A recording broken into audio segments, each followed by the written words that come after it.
छोट थिबा बेले भूत पिशाच डाहाणी चिरुकुणी पिताशुणी इत्यादि कहानी शुणा आखि तराटी बसी थाए। मु एसबू लोक कहानी मो अजाई शुणापी राति अध पर्यंत चाह बसी थाए। मत से कहानी शुणा एत भल लगे जे आज से छोट बेल अतिक्रांत हो जाइए, हेले आज भी एसबू कहानी शुणा मत बहुत भल लगे। मन को फेरी आसंता कि से समय मु पुणी थरे आई कोल मथा रखी से कहानी शुणती। आई दुनिया छाड़ी चली जाइए, सेमिति कहानी कहवाको आउ केही नाहांती। आजिकल मोबाइल जुगरे पिला माने अजाई कहानी मुनि को भूली गलेनी, सेथिपई लोक कहानी प्रायतः लुप्त होबाको बसिलानी। पूरापूरी लुप्त होबा आगरू मु सेही सबु कहानी को साइती रखिबाको चाहूछे। जाने ना आपन को ए कहानी गुड़िक पसंद आसिबो कि नहीं। मु कही रखुछि एसबू लोक कहानी शुणा कथा। एही कहानी गुड़िक कही मु कौनसी अंधविश्वास को प्रश्रय देवाकू चाहूनी। बस यही सबू कहानी मनोरंजन पई उद्दिष्ट। वास्तव जीवन में जदि कहा सहित यार सामंजस्य थाए ताहा एक संजोग मात्र। से दिन थिला गुरुवार। मु स्कूल घर को तरतर हो फेरुथिली। तरतर हो फेरिबार कारण जानिबाकू चाहिबेनी? चलंतु मु कही देउछि। से दिन आम गाँ हाट थिला। आम घर ठारू 100 मीटर दूर रे हाट बसे। सप्ताह 2 थर बसुथिबा हाट को जीवापाई मु बणी परी डेई डेई घर को फेरे। हाट मोर आकर्षण नथिला। हाट रे साहू बुढ़ार चाट दुकान मते आकर्षित करि नेउथिला। सत कहूछि आज से साहू बुढ़ार छैली कथा मने पड़िले मो पार्टीरो आज भी लाल गड़ी पड़े। छैली होछि साहू बुढ़ार सबुठु प्रसिद्ध खाइबा दरब। केजाणी साहू बुढ़ार हाथ रे कि जादू थिला, छैली खाइबाकू समस्ते ठेलापेला। समस्ते जेतबेले ठेलापेला हुअन्ति मु बा सेथिरु बाद पड़िबि केमिति। सेदिन मु डेई डेई घर को फेरुथिबा बेले हठात मो आखि हाट उपरे पड़िला। कि आश्चर्य, लोक माने गले कुआडे।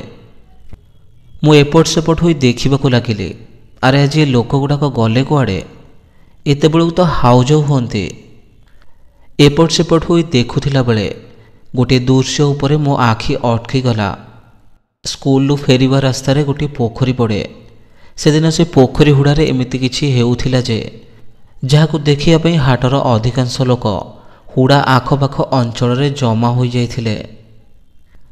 मु भी पोखरी हुड़ा को ओल्हेई पारु एमिति किछि देखिली जे मो आखि जोड़िक कपाळ उपर को उठीगला। मो पाटी मेला होई गला। मु मने मने कहिली, अरे ए बदनी एमिति लंगड़ा होई नाचुची कहीं? हाँ, बदनी आम गाँर आदिवासी संप्रदायर झीटीए। आम घर ठारू अल्प दूर ता घर। घरे तार बुढ़ा बापा माँ आउ 10 वर्षर पुओटीए। आम घर टू फार्म हाउस जीवा रास्ता रे ता घर पड़े। आगुरु सेठी फार्म हाउस नथिला, सेटा गोटे बड़ फल बगीचा थिला। एबे ताकू फार्म हाउस रो रूप दिया जाइछि। मु जेउ दिन आम फल बगीचा को जाए तार मोर देखा हुए। से सब बेले मते गोटे ही प्रश्न पचारे, ए पुओ कुआडे जाउछु? मते विरक्त लगे। उत्तर जानिबी केमिति से प्रश्न करे जे ताकू जଣା थाए मु आम फल बगीचा को जाउछि, तथापि भी से गोटे प्रश्न सब बेले करे आ मु तार उत्तर दिए, आम फल बगीचा को जाउछि। खूब भल झीटीए, हेले आज से एमिति हुई कि नाचुची कहीं? लोक माने ताकू छी छाखर करुथिले, ता सहित गाली मध्य करुथिले। दुष्ट पिला गुड़ाक ता उपर को टेका पथर फोपाड़ुथिले। एति बेले देखिली जने स्त्री लोक हाथ रे गोटे बड़ बाड़ीटे धरी आसुछि। पाखकू आसिबारु चिन्हिली, अरे तो ये आम नुआ बो। से बदनी पाखकू जाउछि कहीं? किछि बुझिबा आगरु नुआ बो बदनी को पिटिबा आरंभ कला। घर को चाल, घर को चाल। नुआ बो पिटु थाए आउ कहु थाए। प्रथमे तो से माड़ खाई नाचिबा गाइबा बंद कलानी, हेले जेतेबेले माड़र तीव्रता बढ़िला से दौड़िबा को आरंभ कला। किछि समय पर लोक गहली भांगी गला। लोके जे जहा रास्ता रे चली गले। मु भी फेरी आसुथिली घर को मनरे अनेक प्रश्न नहीं। ଏ ବଦନୀ ଏମିତି ଲଙ୍ଗଳା ହୋଇ ନାଚୁଥିଲା କାହିଁକି? ନୂଆ ବୋଉ ତାକୁ ପିଟିଲା କାହିଁକି? ସେ କି ଗୀତ ଗାଉଥିଲା? ଆଗରୁ ଏମିତି ଗୀତ ତ ମୁଁ କେବେ ଶୁଣିନି। ଘରେ ପହଞ୍ଚିବା ମାତ୍ରେ ଧାଇଁ ଯାଇ ବୋଉକୁ କହିଲେ, ଜାଣିଛୁ ବୋଉ, ବଦନୀ ସେ ପୋଖରୀ ପାଖ ହୁଡ଼ାରେ ଆଜି ନାଚୁଥିଲା। ଆଉ ନୂଆ ବୋଉ ତାକୁ ପିଟି ପିଟି ଘରକୁ ନେଇଗଲା। ବୋଉ ସେତେବେଳେ ତରକାରୀ କରୁଥିଲା, ଆଉ ମୋ ଆଈ ପରିବା କାଟିବାରେ ବ୍ୟସ୍ତ ଥିଲା। ସେ ମୋ କଥା ଶୁଣି ବୋଉକୁ ପଚାରିଲା, ଏ ବଦନୀ କିଏ? ଆଉ ସେ ଲଙ୍ଗଳା ହୋଇ ନାଚୁଥିଲା କାହିଁକି? ବୋଉ କହିଲା, ଆମ ବାଡ଼ିକୁ ଗଲାବେଳେ ରାସ୍ତା କଡ଼ରେ ଥିବା ଛୋଟ କୁଡ଼ିଆଟିରେ ବଦନୀ ରୁହେ। ଭଲ ଝିଅଟା, କାହିଁକି କେଜାଣି ଏ ଘୁଅଖିଆ ବୁଦ୍ଧି କରୁଥିଲା। ଲୋକେ କୁହାକୁହି ହେଉଛନ୍ତି ଡାହାଣୀ ଗୁଣି ଶିଖୁଥିଲା, ହେଲେ ଶିଖିପାରିଲା ନାହିଁ, ସେଥିପାଇଁ ବାୟାଣୀ ହୋଇଯାଇଛି। ଆଈ ପୁଣି ପ୍ରଶ୍ନ କଲା, ନୂଆ ବୋଉ ତାର କ'ଣ ହେବ କି? ସେ ତାର ଲେଖାଜୋଖାରେ ବଡ଼ ଭାଉଜ ହେବ। ବୋଉ ଉତ୍ତର ଦେଲା। ସଞ୍ଜରୁ ରାତି ହେବାକୁ ବସିଲା, ହେଲେ ମୋ ମନରୁ ବଦନୀର କଥା ଜମାରୁ ଲିଭୁ ନଥିଲା। ଡାହାଣୀ ଗୁଣ କ'ଣ? ଏମିତି ସେ କ'ଣ ବିଦ୍ୟା କି ଯାହାକୁ ଶିଖି ନ ପାରିଲେ ମଣିଷ ପାଗଳ ହୋଇଯାଏ? କିଏ ମୋତେ ସେ ପ୍ରଶ୍ନର ଉତ୍ତର ଦେବ? ବୋଉକୁ ପଚାରିବି ନା ବାପାଙ୍କୁ? ଆରେ ନା ନା, ବାପା ଏସବୁ ଶୁଣିଲେ ରାଗିବେ, ଏମିତି ପାଟି କରିବେ ଯେ। ସେ ଆଦୌ ଭୂତପ୍ରେତ କଥାକୁ ବିଶ୍ୱାସ କରନ୍ତି ନାହିଁ। ହଠାତ୍ ମୁଣ୍ଡରେ ପଶିଲା, ଆଈକୁ ଏସବୁ କଥା ପଚାରିବେ, ସେ ନିଶ୍ଚୟ ଜାଣିଥିବ। ଖିଆପିଆ ସରିବା ପରେ ଆଈ ପାଖରେ ଗୁଞ୍ଜି ହୋଇ ବସିଲେ। କହିଲେ, ଆଇଲୋ, ଆଜି ତୋ ପାଖରେ ଶୋଇବି, ତୁ ମୋତେ ଗୋଟିଏ ଗପ କହିବୁ। ମୁଁ କହିବି ଆଉ ଆଈ ମାନିବନି। ଆଈ ପଚାରିଲା, କି ଗପ ଶୁଣିବୁ? କଲୁରୀ ବାଣ୍ଟ, ସାହାଡ଼ା ସୁନ୍ଦରୀ ନା ବାମନ ଭୂତ କଥା?